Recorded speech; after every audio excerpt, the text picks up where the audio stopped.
Welcome to the McLaren Technology Centre here in the UK, headquarters to one of the most iconic Formula One teams and now home to Australia's rising star, Oscar Piastri. 2023 marks a huge moment in the 21-year-old's career as he embarks on his debut Formula One season. Now, McLaren had to fight pretty hard to secure his signature, and given his racing pedigree, it's fair to say excitement levels are pretty high.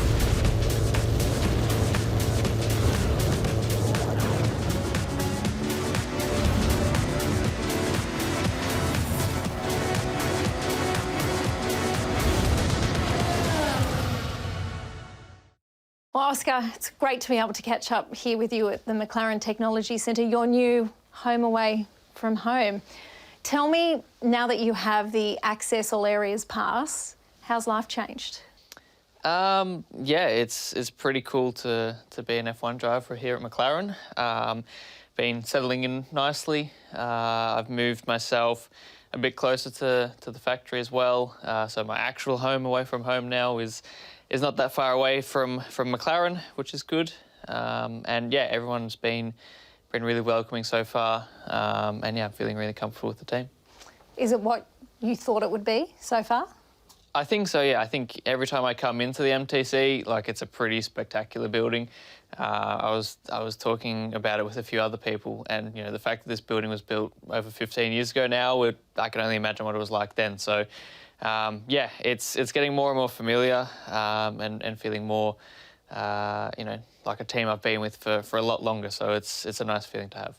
So I want you to take me back to that moment in your life as a little kid. I mean, you grew up, what, 10 minutes from Albert Park? Yeah. Tell me, when you first fell in love with Formula One, what was it about that experience, about going to the Australian Grand Prix, that made you think, I reckon I'd want to be a Formula One driver one day? Yeah, so I think, you know, the first moment for me was obviously I knew F1 was the pinnacle of the sport. And I think also from a very young age, I was also quite realistic that getting there was going to be incredibly tough, especially being from Australia. So I actually watched a lot of V8 supercars, mainly because it was much more friendly for a school kid's viewing hours, and two, it was just, you know, a bit more accessible and easier to get to. So watched a lot of that, and then went to the Grand Prix in Melbourne a couple of times and just loved it. And you know, I think my first goal in motorsport was to become a professional driver in some form. And you know, it was always a dream to get to F1 and get to the top. And now it's a reality. So it's pretty cool.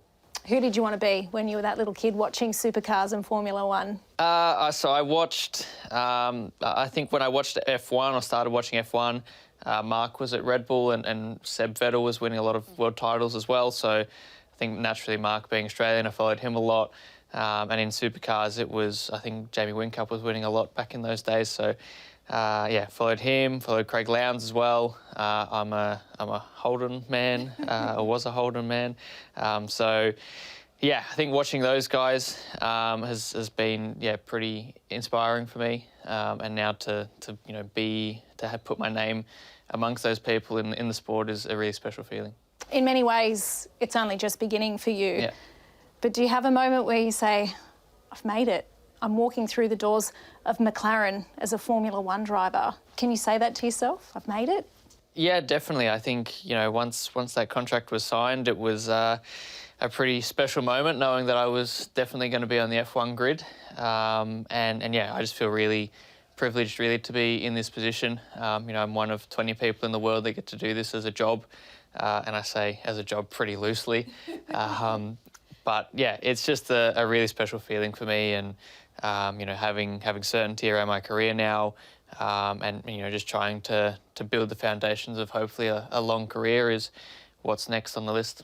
So tell me then, what was the phone call like after your first day here to Mum and Dad to tell them what it was all about? Yeah, it was really cool. Obviously, I've been part of an F1 team previous to McLaren, but you know, coming to this factory, especially, you know, with the architecture around it, the history around the team as well, and knowing that I'd be making my debut with McLaren as well, you know, it had a pretty special vibe around it. So yeah, it was nice to tell Mum and Dad, you know, about how my job is. and you know, my sisters as well. It's been a special journey as well, and it's nice to see that, you know, especially the sacrifices for my family. You know, it's not been an easy journey to get here, and you know, that it's all paid off, and it's worth their while. So yeah, I'm looking forward to getting stuck in. And what do they say to you? Just enjoy it. Firstly, Mum is being Mum, and you know, she's very excited, but also a little bit scared, which is pretty normal. Yeah, my dad's, you know, super happy, and you know, he's gone to a lot of the races with me pre-COVID. And you know, went through the whole karting journey with me as my mechanic pretty much. And Mum, you know, more or less most of the time was looking after my sisters at home, and would have loved to have come more if she could have. But you know, that's what I mean by the sacrifices in every way. So yeah, they're just all super happy for me, and can't wait to watch me. So when are they coming to watch you? Where will they be this year? They'll definitely be in Melbourne. I think they'll come to a few others as well, but I'm not sure. But Melbourne, they'll definitely be there. What will it mean to you to be sitting there on the grid at the Australian Grand Prix, knowing that you have the entire country behind you, but in particular your mum, dad and your family who've been there from the very beginning? Have you thought about the emotion of that moment yet and what it's going to feel like? Not that much yet. I think until I get there, it probably won't sink in, and I've got a lot of other things going on at the moment, trying to prepare for the season. So I've been focused on that. But yeah, to be able to race at Albert Park, you know, I grew up 10 or 15 minutes away from the track, so to be able to go and race there now, it's also my first race in Australia since I was in go-karts as well. So it's my first race at home for a long time, and it's well and truly at home, you know, almost in my backyard. So it's a special feeling and something I won't forget, I'm sure. So how do you make sure you enjoy it? Not just that, but this entire journey, because I can only imagine the pressure, the spotlight, all the other stuff that, you know, goes on around you to actually get to this moment. How do you make sure that you really enjoy it? I think just reminding myself of, you know, how privileged I am to be in this position. Like I said, I'm one of 20 people in the world that get to do this. You know, I get to drive race cars for a living, which is pretty damn cool if you ask me. So, you know, just going back to those simple things is a good reminder. Of course, there'll be a lot of pressure, a lot of spotlight. You know, it's a cutthroat business as well. But, you know, there'll be a lot of enjoyment to come from it as well, and just enjoy what the journey has for me. Now, you can't go anywhere without someone noticing you. So you were snapped at Christmas time, ripping around Melbourne with Daniel Ricciardo in a McLaren. What were you guys up to? So it wasn't actually Daniel. It was one of my friends. It was a Daniel lookalike. It was a Daniel lookalike, yeah. Yeah, I mean, it was a pretty blurry photo, but yeah, it was quite entertaining looking at those photos. But no, it wasn't Daniel. So that's, I guess, a good lesson, isn't it? In the world that you live in now, where everyone is watching your every move. Tell me then what your relationship is like with Daniel. I know he reached out to you after the furore around contracts last year. Has he been able to offer you any advice about the journey on which you're about to embark on here at McLaren? Not really. You know, I think we obviously got in touch after everything that unfolded last year, and you know, he's been very supportive of me, both, you know, to me personally and also in the media, which I'm very thankful for to him. And yeah, you know, I think there's not really been much more than that, and I don't think there needs to be much more than that. I'm sure I'll see him around. Obviously, he's back at Red Bull now working with them, so I'm sure I'll see him at a paddock sometime soon. So what do you want to prove to everyone this year when you get out on track? Because you haven't been behind the wheel for some time now. What are you really looking forward to? I think firstly just going racing again. Like you said, it's been a while, so just getting back up to speed, you know, enjoying what I'm doing, going back out there and driving race cars. That's what I'm here to do, and I haven't done enough of that in the last sort of 18 months. So yeah, I'm just looking forward to that first and foremost, and you know, just I guess everything that the F1 circus has in store for me. You know, I think last year being reserve driver, I learned, you know, quite a lot about the, I guess, off-track goings-on of an F1 driver. But, you know, I think now I'm really looking forward to doing the part that we're all here for, which is driving the cars. It's going to be a learning year, there's no doubt about that. Do you feel like you've got time to learn, or do you need to get on with it? Because I guess what happened with Daniel here at McLaren was a really good example of how much pressure there is in Formula One. How have you digested all of that, and how do you attack it, knowing that there's plenty to learn.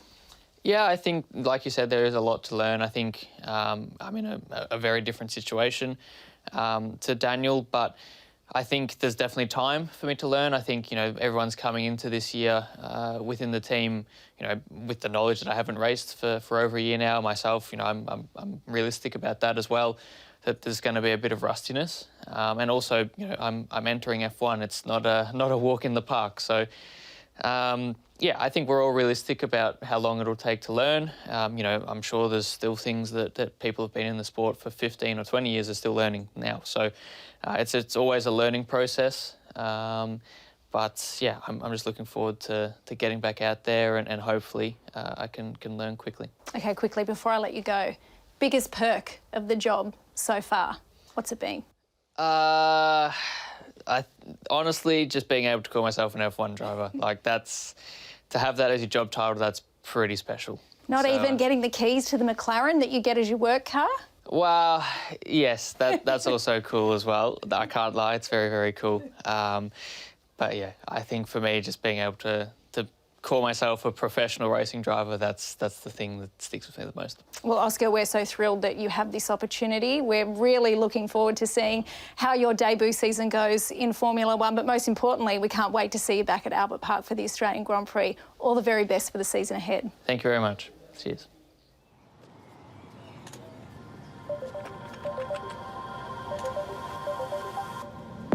Very cold, but it's a good morning. I have some items for you here. Access card, It's important. site map. Now I know where I'm going. There's a phone for you as well, Thank you. and a tablet. It's always a fun day. One more thing. There's your car key. Haha, my new wheels. I believe this is called perks of the job.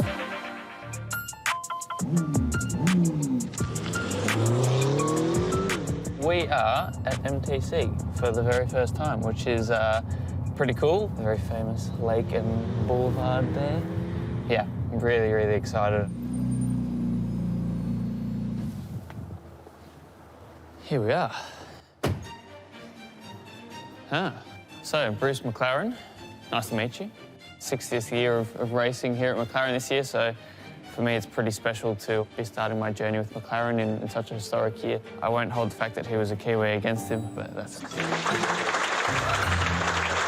I'm super excited to be working with you all, and yeah, to be here on my first day is awesome, and to be able to share the start of my journey with all of you guys here is a big privilege for me. Super license. I don't think I've ever signed one of these before. I'm sure I must have. So I'm now allowed to drive on the racetrack, which is also very handy. After that, some time in the simulator. That was a pretty cool part of the day. Here we go. This is pretty cool. One of Mika's old suits from the 14th of June 2001. So I'm only just older than that suit. And I'm pretty sure he was called the Flying Finn. Let me just double check that. I think he was. There you go, Mika Häkkinen, the Flying Finn, because of course he was very fast. Got one of Kimi Räikkönen's old suits as well, another Flying Finn. And then we've got Lewis Hamilton. So those two suits, they're from the era that I started watching F1, pretty much.